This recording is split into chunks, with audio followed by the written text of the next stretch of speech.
Once again, the subject of condoms and AIDS highlighting the news this week. It's on the cover of Newsweek. Kids and contraceptives. Planned Parenthood is handing out little packs, little hearts for Valentine's Day with condoms. And in Williamsville, New York this past Sunday, the Reverend Carl Titchener handed out boxes of condoms to his congregation during his sermon. Tonight on Square Off, we ask the question of those of you at home and those of you in the studio, what's your reaction to what the Reverend Titchener did handing out condoms in church? Eddie Gutman. Well, people have their own way of expressing themselves. It was rather extreme. He was getting his point across. It didn't offend me. Madeline Murphy. I think it also showed that he is foursquare in having morality in the church. John Lofton. Discussed in the church. Well, of course, anytime a Unitarian minister tells his flock anything, it's the blind trying to lead the blind. But I guess there's a sense in which we should all be thankful that there's at least one Unitarian minister who thinks something is sacred. Alan Christian. I'm glad that somebody in the clergy has stepped forward, Richard, because the networks have certainly wimped out on this subject. We'll talk about the condoms giveaway and other subjects in the news tonight as we square off.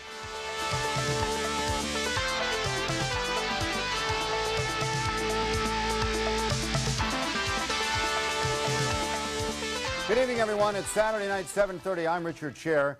Here is this little packet. It's a Valentine heart that we don't know how many people are giving this out today on St. Valentine's Day. It's from Planned Parenthood of Maryland. And what happens, it comes with this little how to use a condom booklet and also this poem. For Valentine's Day, there's no need to run.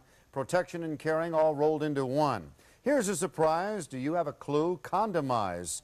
They'll look good on you. That's from Planned Parenthood of Maryland. Something new tonight on Square Off. We're going to be trying it, and you might enjoy it. We have a viewer at home who's very interested in participating in our heated discussion. His name is Eric Allen.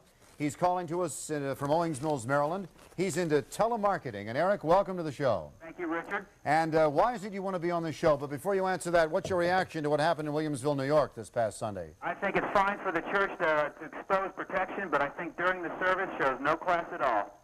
What do you think about that, folks? Jump into the discussion. Well, I think that many times people talk about how the ministers are lagging behind in this whole business of our sexuality. And what is a better place than the church to begin to talk about sexuality and couple it with the morality attendant there, too? Alan hit on the real subject, and that is not the ministry so much, but what the TVs are doing with respect to this issue. The TVs are not accepting paid commercials for condoms, and their reasons are rather hypocritical. A few isolated stations have stepped forward and said, we'll run television commercials for condoms.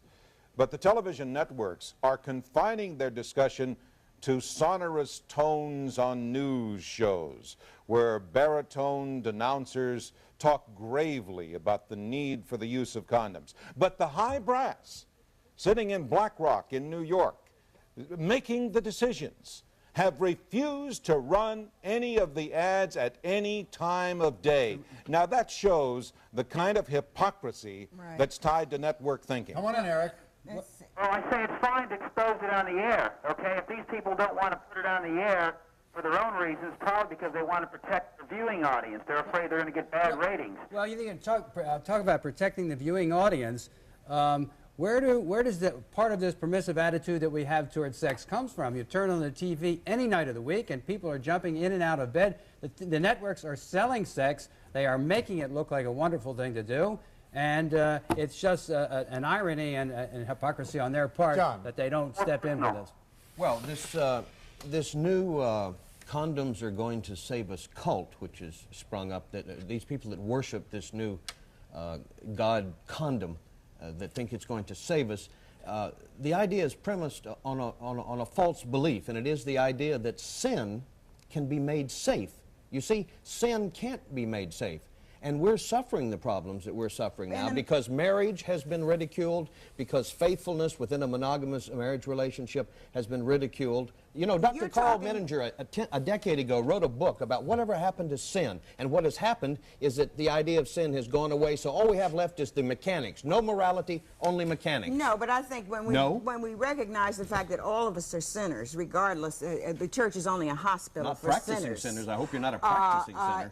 But you don't realize all the numbers of sins that you do commit every day. If you lie, I know the if ones you I cheat, don't and if commit. you I know commit the ones adultery I and all the don't rest. commit. But the hypocrisy Yeah.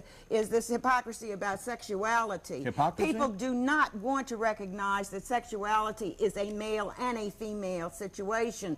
And Who if you denies can that? Who advertise denies that? sexual, Wait, John, hold on. if you can advertise sanitary napkins on television, if you can advertise about pregnancy tests, I think on the other side, you ought to advertise about condoms. There's nothing immoral or against God's law about wearing a sanitary napkin. There's nothing against God's law about wearing a condom, period. Most of the people that wear condoms are people who are committing adultery or they're fornicating or they're for male. God's sake. Oh, really? Crazy. Hold on just Who a do you second. think? Let me tell you something. 74% Yeah. of the people who have babies have babies because none of the birth control methods Who have works been for the them. main spreaders? And I'm talking about married people. The main spreaders of the disease AIDS are homosexual, promiscuous men. The #1 reason that condoms have come to the forefront now is to stop the disease AIDS, which is caused by homosexuals. They just weren't invented yesterday. Oh, really? The idea of condoms has not been invented yesterday.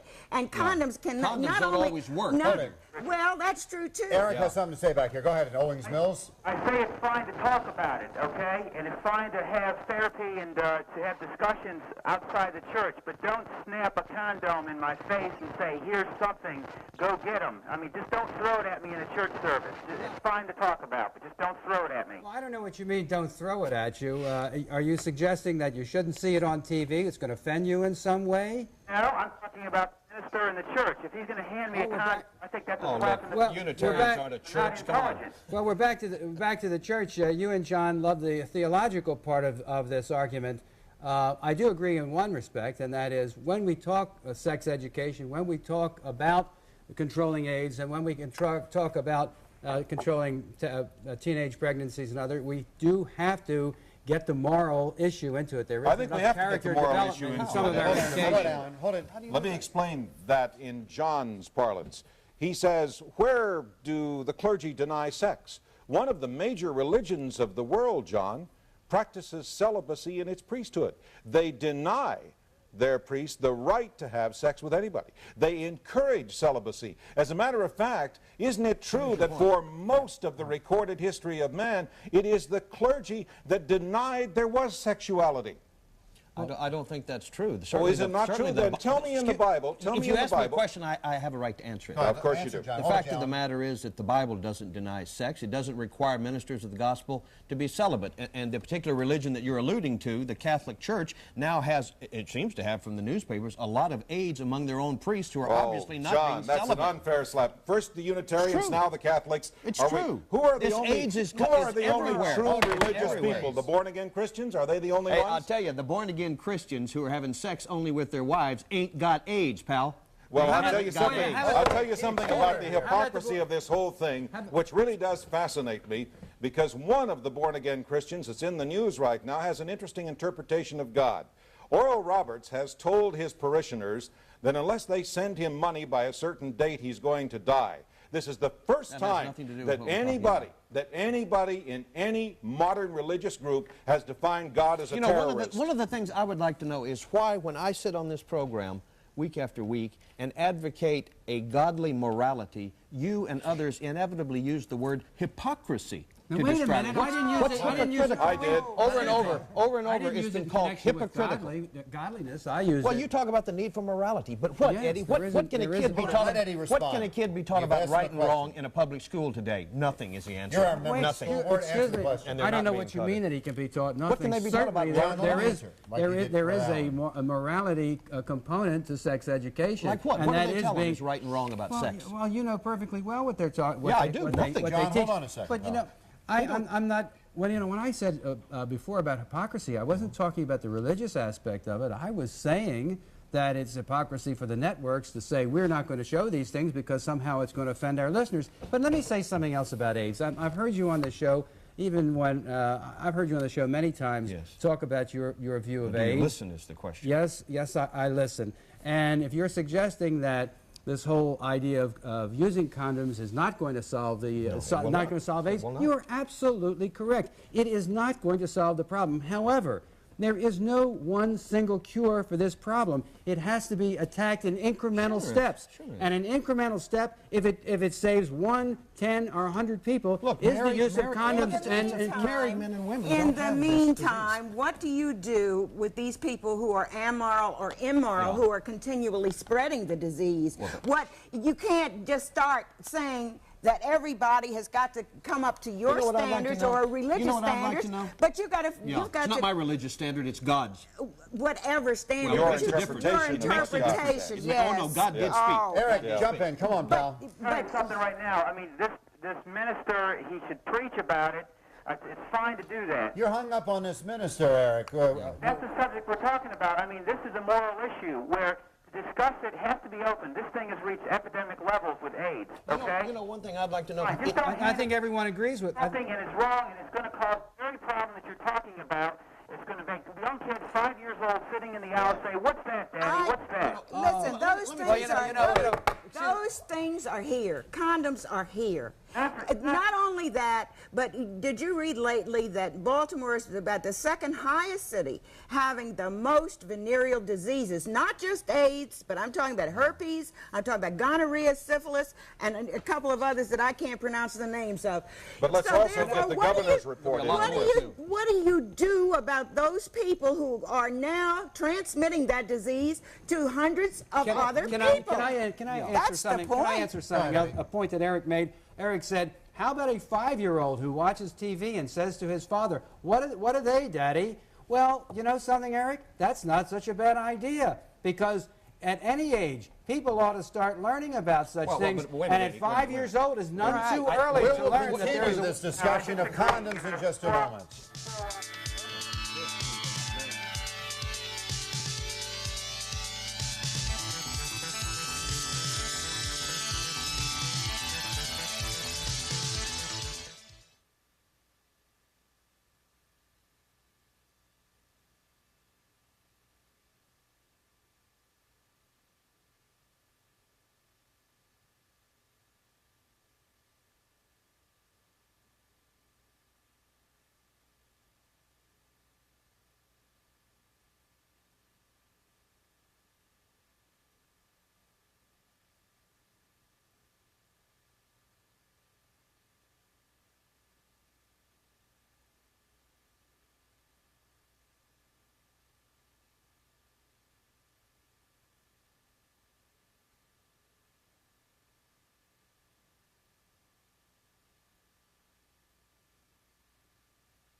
All right, we're back. This discussion obviously didn't stop. We want to thank Eric, who dropped off the line because we're having some bad phone quality. Eric Allen of Owings Mills. And what are you two arguing about so we can move on to talk about America? I was just telling Eddie how right he was earlier when he said I was right.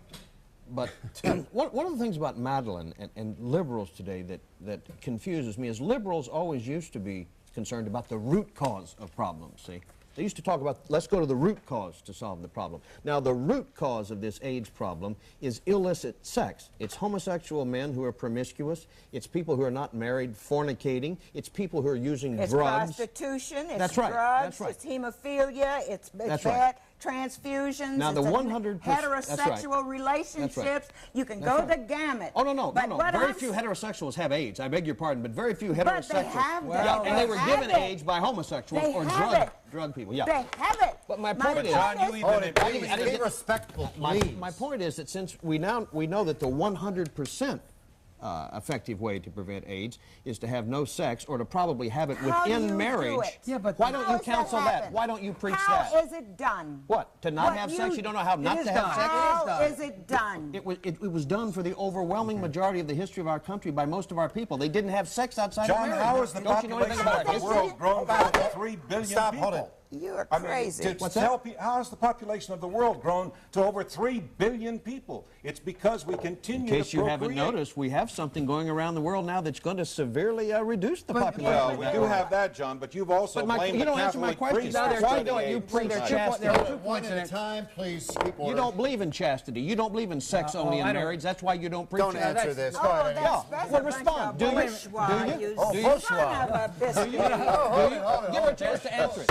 Give her a chance to answer it. Stop. Just a second, Give her a please. chance to answer You're- it. You are dominating tonight. Fine. There's Okay. 3 Let against me- 1. I have to understand. speak, you know? in this They're not critical three. subject. Why doesn't That's she fine. answer the question? Would you tell children to have sex only within marriage? Would you That's tell right. them That's that? what I taught absolutely. my children. That's the but only- then there are things that Absolutely. happen to them You're lost in bustling outside again. of your ability. You become a Really? You can't grandfather. control your sex did organs? your son control his sex? Hold it. Let me say something. You know, John makes this statement that there's no effort to tell people not to have illicit sex. There's no effort. There is. Oh, There of course is. there You know, that is. is what's Where? being preached. Where- There are where do several I see things it? being. There are several things being Where, preached, Eddie? and one Seriously. is to be. Who's every- preaching it? Every person that you hear, every person who gets on TV Final to comment comments here. on it, that's what they're saying. Be careful. And, Be and careful. and That's abstain. not saying, that one of don't the do ways it. that one of the things that they're recommending is that you do abstain All right, from sex Eddie with and people John, you we don't have to know. move on because tomorrow night, right here on Channel 13 and on ABC News, ABC, beginning tomorrow night and for 7 nights, 14 and a half hours of programming about the Soviet occupation of the United States. It is called America with a K, and it is more, at least one of the most controversial programming ideas to come along in a long, long time. There's counter-programming on Ted Turner's network. There's counter-programming on the other networks, and this has created an awful lot of controversy. What do you think about the whole concept? I wonder if they'll be passing out condoms when they take over our country. Well, the basic storyline for the people who don't know is that 10 years after the Soviet Union has taken over the United States peacefully, 1997, right. people are standing in line in Nebraska to buy a tomato. No wonder ABC is the third-ranked network in America. Please, Alan. Well, And, you know, it's true. it It's no is. wonder it's the third-ranked network in America. Ted Turner was originally going to counter-program by showing the film The Russians Are Coming with Alan Arkin, which would have been a good counter-program.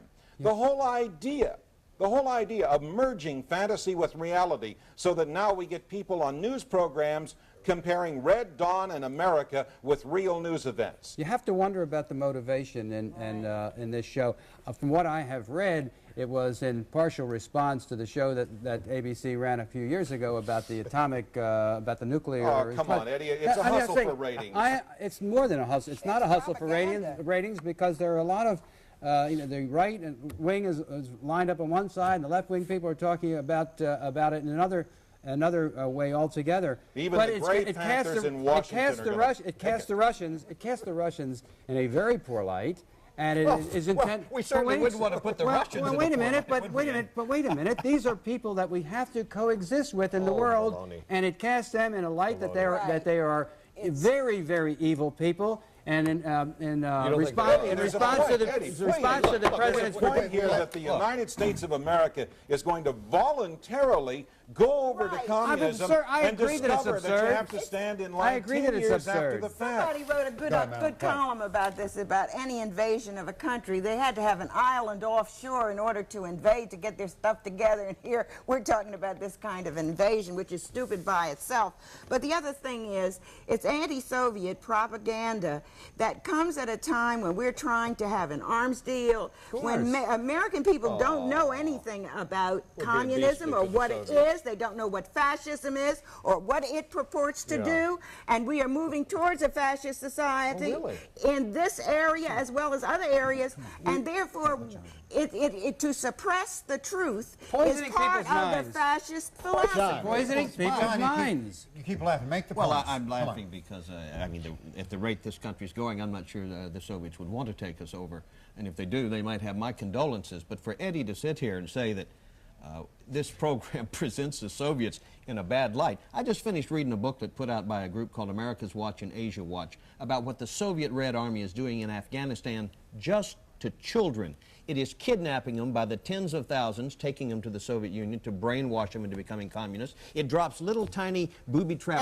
Let me finish the point. Let me finish the point. They drop little tiny bombs that look like toys that blow the arms and legs off little kids. And you sit here and cry about how we're going to make them look like evil people. And we sent somebody like Robert McFarlane over there to trade hostages for arms that are doesn't blow the arms and legs off little babies. Oh, the Iranians do. No, the poor Russians, your heart bleeds for it's not a question. Quiet a minute. It's not a Please, question. just a second. Sure it is. I don't think it's not about that. Calm down. Go ahead. It's not a question of hearts bleeding for the Russians or the communists. Excuse me. Not the final minute, man. None at all. But Madeline hit it right on the head when she said we are dealing with the Russians in regards to the most important things that face the world today. Yeah, but and it is a very strange way to deal with people when you're engaging in all this anti-Soviet propaganda. I assure you, the Soviets are 1,000 times more evil than they're going to be portrayed in this movie. Go ahead, Ed. There is a point here. 30 You seconds. can't just say that the Soviet Union is represented only by good guys. This last week, vigilantes in the Soviet Union took it upon themselves to beat up American correspondents and camera crews and cut their cables. Vigilantes, they work for the government, Alan. Well, they work for the government. They weren't freelancers. America begins tomorrow night for 7 nights here on Channel 13. You might want to look in because it's going to get a lot of press and a lot of controversy. We're no better We'll than be back the to dip Russians. into our mailbag in Why don't just you a move moment. there? Why don't you move there? Because I have a great stake in this country. Really?